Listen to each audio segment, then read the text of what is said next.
My company failed and no longer exists, but apparently it's part of the process of becoming an entrepreneur, so we're gonna talk about it, we are chilling, and maybe see what you can learn from my journey. Today we're talking about ECL, a project of mine that launched in July 2018. I used to keep you in the loop of latest developments through a series of videos which are now unlisted, and you can consider this entry as the last one, because it is dead. So, what was ECL? What went wrong? What about the financials?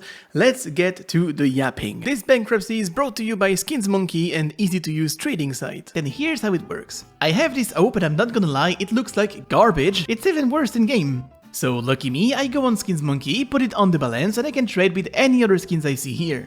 If I need to add more balance, I will put in the code Jeff to get an extra 5% on top of the usual 30%. And with the first trade bonus, the more you trade, the more cashback you get. It's an easy way for you to change your skins and play with something fresh. Have a look at the freebies tab to get in giveaways and tasks, and if you're interested, you know where to find the link, right? At some point in my life, Counter-Strike was my whole personality, both my job and my way of passing time, so when the state of the game was bad, so was my day. And over time, it got very repetitive. Obvious cheaters, yelling teammates, griefing, you know, basically what Premier is still today. I wanted Counter-Strike to be a place where I can start the game and enjoy my time, but more often than not, I would find myself hostage of games where blue yells on purple who then team kills and you're stuck in there for the next 40 minutes listening to grown adults reverting back to the primal state. So I took it upon myself to create that space, a place where the player base gets filtered, new accounts are not allowed, and some kind of moderation would happen to limit the cases of toxicity. For a bit, the idea was to build everything from the ground up, but after a bit of market research, it was clear I could never do it. To give you an idea, just to maintain their anti-cheat, ECL had already 20 devs working full-time. We're not even mentioning UI, dev, server hosting, plugins, GDPR compliance, payment provider. Yeah, turns out it's not that simple. So young and naive me just wouldn't have the shoulders or even 1% of the money, and well, that hasn't changed. So another option was to use the existing services such as Faceit or ECL and use their tools as a white label so I can have my controlled environment. I had a meeting with the head of the French ECL department. I wasn't really convinced, so I ended up signing a deal with Faceit instead. And during the negotiations, I pretended that ECL was very interested, but really no. So we use Faceit's platform, that is anti-cheat, ELO rating, servers, payment provider, and Faceit gets a rev share that would be about 60% of the revenue generated by the subscriptions. There was a bracket system and all. A paywall is already a great filter for the player base, as the one who will actually pay are most likely, and I say most likely, to behave, and ECL will be unforgiving anyway. Even if you pay, if you're acting like a douche, you will get banned, so it sounded like a good idea. So I get to work, designs, the roles, the sponsors, the staff. The first logo was this one, and then we made it 3D, and I still have a mug of that 3D one. I had worked some kind of deal with other YouTubers to get more promotion, and in July, ECL finally launches. We had prepared this video, which, well, it has the merit of existing, at least. I was live on Twitch for the opening, and I remember I played about 2 games, and then I stopped the stream because the staff was in panic mode, and rightfully so. It was an incredible mess, and the admins, who were my Twitch mods by the way, simply did not have any tools to do anything on the matches at all. That was a massive oversight from me. I figured the tools built in by Faceit would be good enough, and we didn't test it full scale before the players came in.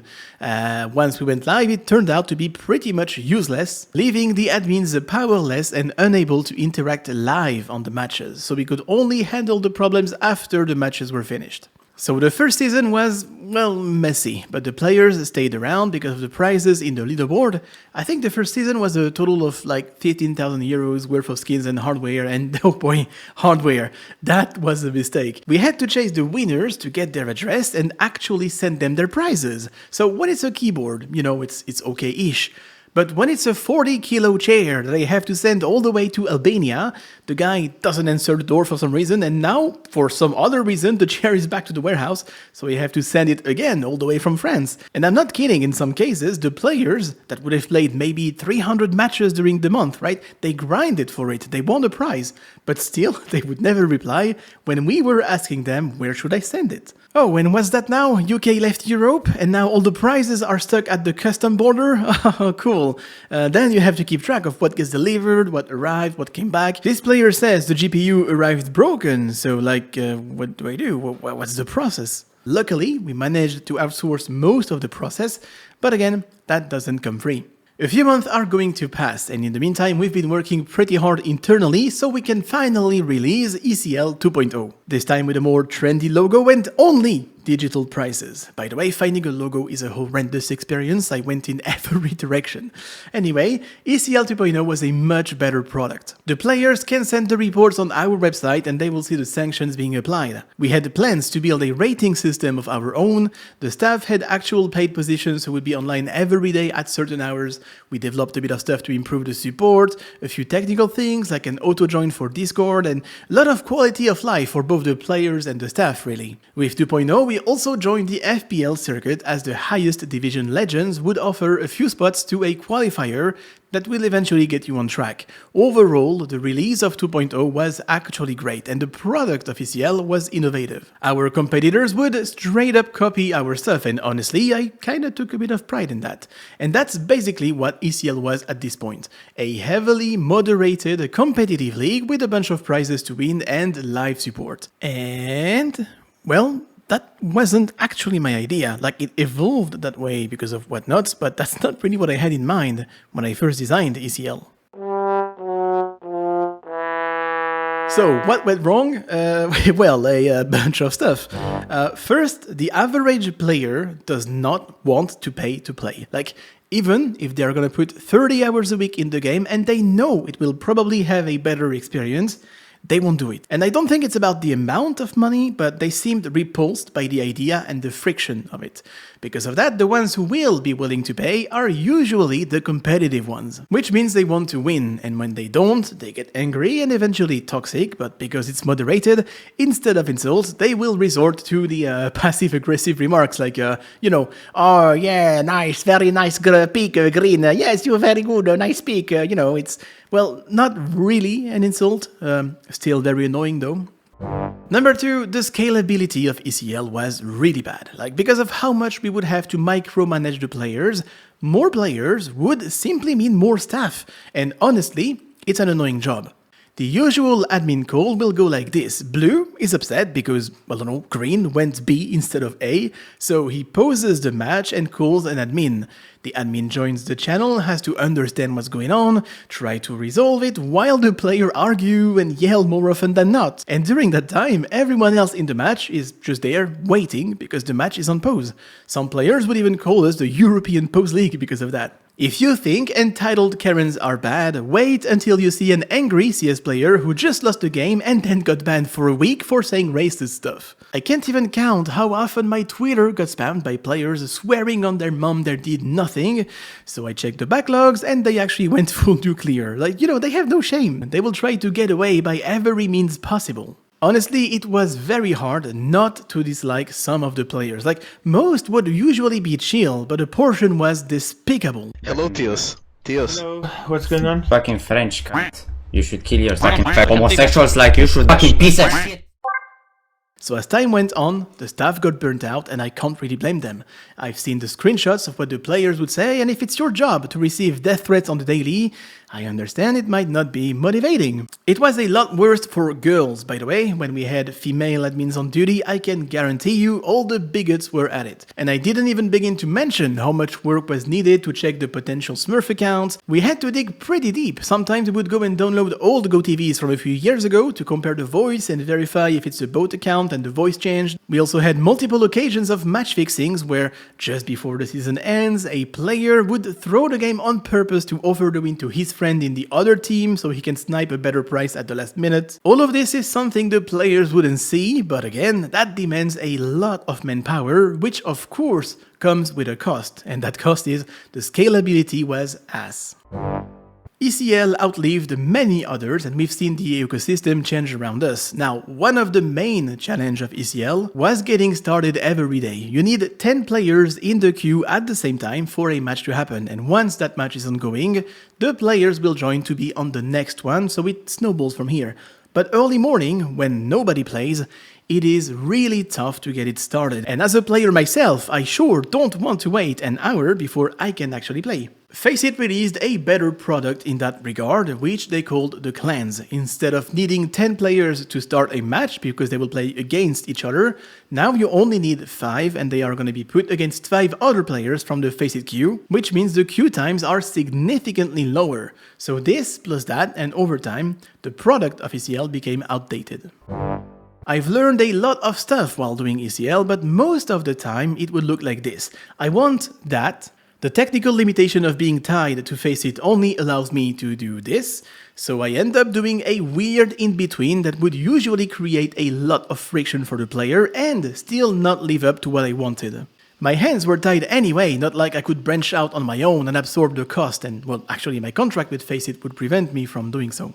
When I first got in touch with Faceit, I was told I would receive a lot more help from them to develop my own tools, but that was never really the case, and in the end, this will be a huge factor in how things went down. In hindsight, it's obvious to me now that ECL was doomed from day one.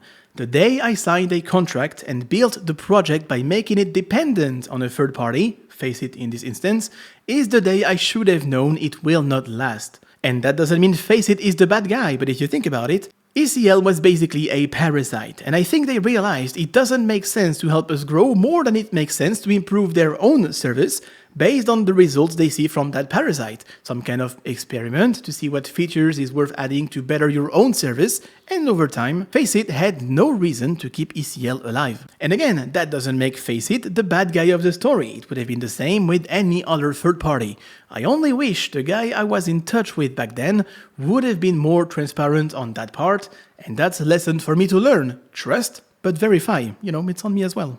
To be honest, it's already crazy enough it managed to stay alive for 5 years in such a niche yet competitive environment. I didn't even know if we'd make it past Season 1. Number 5, getting new players. You have no idea how hard it actually was to get new players. The last video I made about ECL, I showed you the steps and how I designed the ad that we built for ECL. Still today, I'm actually a bit proud of how it looks. Well, that ad, I ran it on socials, on Reddit, on YouTube, and I've got nothing, like not even the tiniest impact. I've also paid YouTubers to promote ECL. For example, I've tried with a video of Nate King. So, how many subs do you think we gained after that, right? 200,000 views at the time, yeah? 30. I checked the stats and I see an increase of 30 subscribers. So, €5, I get 40% of that, and we are netting €60. I'm not gonna say how much Nate King charged for 200,000 views, but hey, I can tell you it wasn't €60. And just to clarify, this isn't Nate King's fault. He did everything correctly, but the amount of friction to convert people into joining ECL, plus the filter we applied to prevent new accounts, plus the clunkiness of the onboarding process, plus you have to pay, plus now it's actually sweaty, try-hard-ish, and we are getting into a niche of a niche that is just way too much friction. Even when we ran free weekends, we wouldn't even have a big spike of activity, maybe like 15% more, but these would also bring a ton of problems with players who didn't care at all and behaved like animals, so we had to stop doing that. Same results with streamers when we wouldn't actually have to ban them because they were toxic and entitled. And I also have somewhat of a funny story. In 2018, an old teammate of mine reached out asking if he would be up to sponsor his team for an event. So at some point in history, this lineup was a thing, including Scream playing under the ECL name, and I actually never got to see them playing. The event was the PLG Grand Slam in Abu Dhabi, and it turned out to be a huge, and I mean huge, technical failure. So much so, they ended up playing the games off stream, but hey, we placed 5th and lost to Fnatic, apparently. Well, I don't know, I've never seen the games. Now the money. ECL was a cash cow. I was printing money like I've never seen before. You see this car? Yeah, that's my ride. No, no. Financially talking, ECL wasn't a success at all. Over the years, I have seen many comments and even streamers saying that I was making banks, and that's why I am not focused on making videos. And I would be here like, bro, I'm actually losing so much money. Over the course of 5 years, I ended up injecting my own money so it would remain alive on a regular basis, especially near the end where I would lose thousands every month. Why? Well, I'm gonna be honest and a bit vague.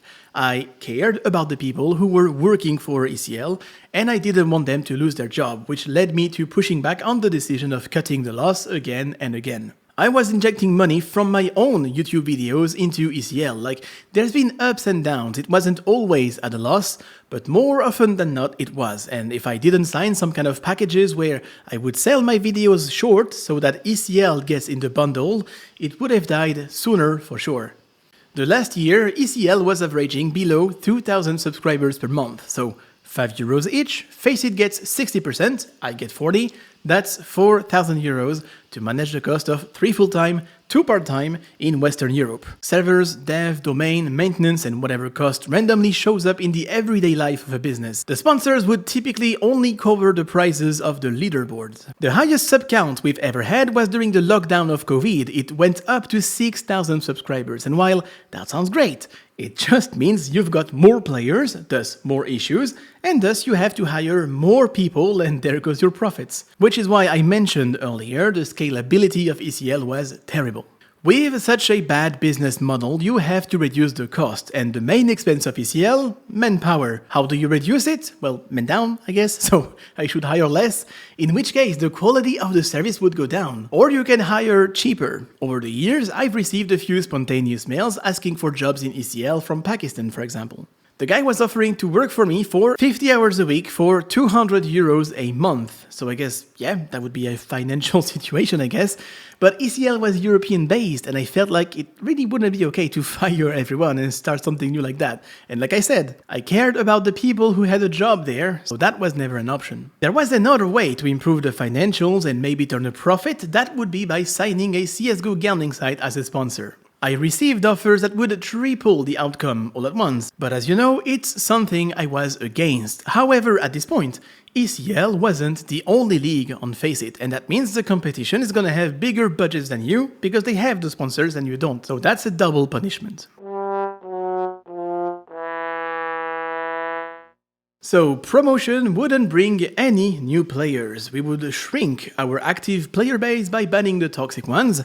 Better products were out on the market and the activity became slower and slower. At some point, we couldn't even find a sponsor anymore, which means I would have to pay for the prizes in the leaderboard on top of the rest. And I was already injecting thousands every month to keep up with everyone's salary, so I really had to sever the limb. Now, if it's my videos and my own life, I'm okay with making decisions that impact me. In this case, my choice of rejecting CS Gambling sponsors was affecting other people. So I've gathered the staff and I've offered them 2 choices. We don't have a sponsor for the next season, things are not looking good, and it's been on live support for way too long. We have to make a choice. Number 1, we shut down. I mean, we had a good run, it is no longer sustainable, and it has to end. Number 2, I leave the company, and at this point, since I'm no longer involved, if you want to sign a CSGO gambling sponsor and keep your job a bit longer, it's up to you.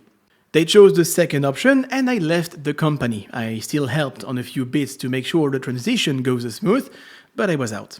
And honestly, that was actually a big relief to get that mess out of my hands finally.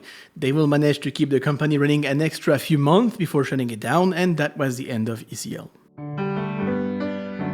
Although it never became what I wanted it to be, ECL was an interesting experience nonetheless. We've built a lot of different projects within ECL, and if you look back to see how it started and how it evolved, it is definitely something that remained unique in the Counter-Strike world. I sometimes see a comment or two from players who tell me they miss ECL. But to be honest, after everything that happened, I don't. I don't really miss ECL and what it became. What I do miss is that little community that we built. The volunteers, the staff, the team spirit, and the inner jokes, that was the best part for me. People I've met, bonded with, and funny enough, now some of them transitioned and work for Faceit directly. But this is what has made me stick to ECL in the end. I have learned that morals, ethics, all of that, when you are running a business, it will really hurt you.